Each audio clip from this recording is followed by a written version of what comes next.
मराठवाड्यात पाण्याचे भीषण संकट, जनता चिंतेत महाराष्ट्रातील मराठवाडा विभागातील 7 जिल्ह्यांतील अपुऱ्या पावसामुळे आणि जलस्रोत कोरडे पडल्यामुळे पिण्याच्या पाण्याच्या वाढत्या टंचाईमुळे 1700 टँकरद्वारे 1149 बाधित गावे आणि 441 वाड्यावस्त्यांना पाणीपुरवठा केला जात आहे।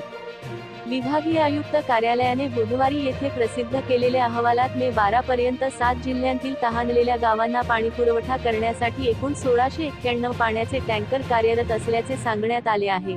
यामध्ये छत्रपती संभाजीनगर जिल्ह्यातील 405 गावे व 61 वस्त्यांना 656 टँकरने, तर जालना जिल्ह्यातील 324 गावे व 74 वसाहतींना 475 टँकरने पाणीपुरवठा करण्यात येत आहे। बीड जिल्ह्यातील 308 गावे व 282 वाड्या वस्त्यांना 382 टँकरने पाणीपुरवठा करण्यात येत असल्याची माहिती त्यांनी दिली। तर धाराशिवमधील 37 गावांना 129 टँकर, लातूर जिल्ह्यातील 18 गावे व 4 वाड्यांना 21 टँकर, 3 गावे व 13 वाड्यांना 16 टँकरने पाणीपुरवठा करण्यात येत असल्याची माहिती त्यांनी दिली। नांदेड आणि परभणी जिल्ह्यातील 8 गावे आणि 7 वाड्या वस्त्यांना 12 टँकरने पाणीपुरवठा केला जात आहे। मात्र या विभागातील हिंगोली जिल्ह्यात सध्या एकही टँकर नाही, ज्यामुळे पाणीपुरवठा कमी होत आहे।